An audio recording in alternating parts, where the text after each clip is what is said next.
I mean actually internalizing the whole mindset of someone who's going to be businesslike about it.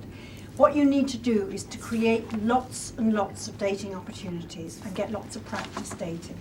Now you can do this if you're prepared to go about it in the right way. Now, you've dumped your excuses. What about your attitude to dating? When you go in a first date, what are you hoping to find? Chemistry. Chemistry. What else? Communication. Communication. To try and find your soulmate on a first date is going about it the wrong way. If you were looking for a house, you wouldn't expect to find the perfect house on your first home visit to explore, would you? It's the same with dating. People actually put on the filter too soon. They hope to meet that right person on the first date. They hope for chemistry on a first date. But first dates are stressful. We all know that. And if you're stressed out, you're not relaxed. And if you're not relaxed, you're not able to flirt. And if you're not flirting, well, there won't be any chemistry or attraction. We find, in drawing down the moon, that it's much more likely that people will fall in love further down the line. I would suggest to you that you reevaluate your whole attitude to dating and think of your goal on a first date simply as being to try and sort out the no-hopers from the maybes.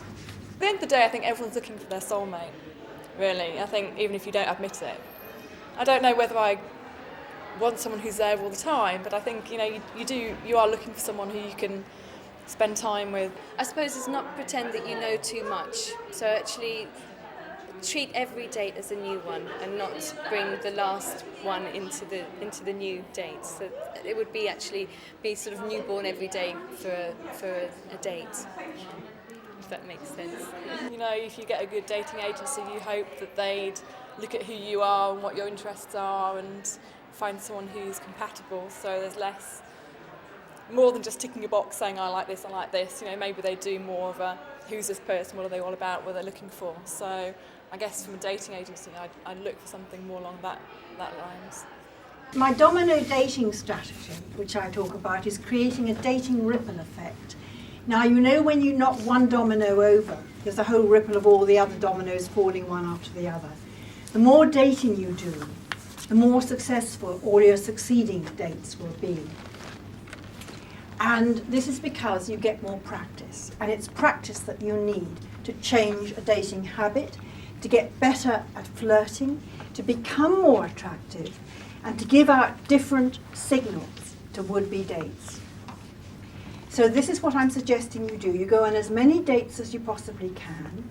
You meet as many people as you can who are eligible singles, and you draw them into your network of eligible single friends. That's all you're trying to do on a first date. But I know that there are many people here that will say to me that they always know when there's chemistry.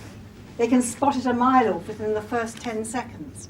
And of course there's a lot of research to show that people can become instantly attracted to each other very quickly in this sort of way. That's not love at first sight, that's lust at first sight. Great fun, fabulous, but not what we're looking for if you're looking for a soulmate. Let me tell you the story about my friend. I call her Jessie, it's not her real name. But Jessie came to me, she was a friend, she came to Drawing Down the Moon about 15 years ago. And she joined up, met lots of men, had a ball. She was a very attractive woman. And then after 6 months, she drifted off and went back to her previous boyfriend, who she dumped after another 3 months. And then she came back to me and she said, Mary, I can't face this dating anymore. It's just not for me. No chemistry, lots of friendship material, but nothing else. So I said to her, Jessie, just try once more. No, she said, I won't. I said, why don't you see some of the chaps you saw before, all those ones you met? No way, she said, lovely, interesting people, but no chemistry. Anyway, I twisted her arm, and she did see several of them again, and she's been married to one of them ever since. That's the way the cookie crumbles. You can't predict. You can have two people that are right for each other, but it's the wrong time for each of them. A bit further down the line, it's the right time for both of them. So the next thing is to decide how you go about meeting people. Well, there are lots of dating activities that you can engage with. For example, where are the best places to meet members of the opposite sex? Where do men find it easiest to meet women? Internet dating. Supermarkets. London Underground. London Underground. You chat to fellow passengers. Is that right? Sometimes. That's great. Public speaking is quite good. Public speaking. You go to Toastmasters. Yes, That's a great place to meet people. Very interesting people. This is a network of training sort of clubs where you can learn public speaking called Toastmasters. They attract all sorts of people, from someone who's got a speech defect like stammering right through to CEOs of international companies practicing for great speeches they have to make, barristers, lecturers, all sorts of people go along to Toastmasters. And they're a really interesting crowd, aren't they? So rock, salsa dancing, all of these things are great places to meet people. Wine tasting. Going back to the supermarket, by the way, I picked up a lovely man once by putting all my shopping into the wrong trolley. There are lots of activities where you can meet people if you're extrovert and organised, but the main thing is to get out of the house. But the trouble is, you have to be very cheeky.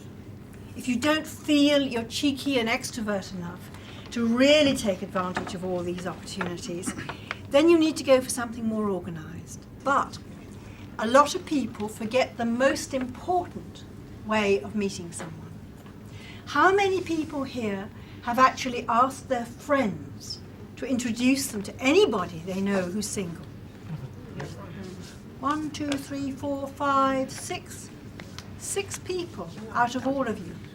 That's not very many. I let you into a secret. Your friends are your PR merchants and your marketing team rolled into one. They love you and they want a happy ending for you.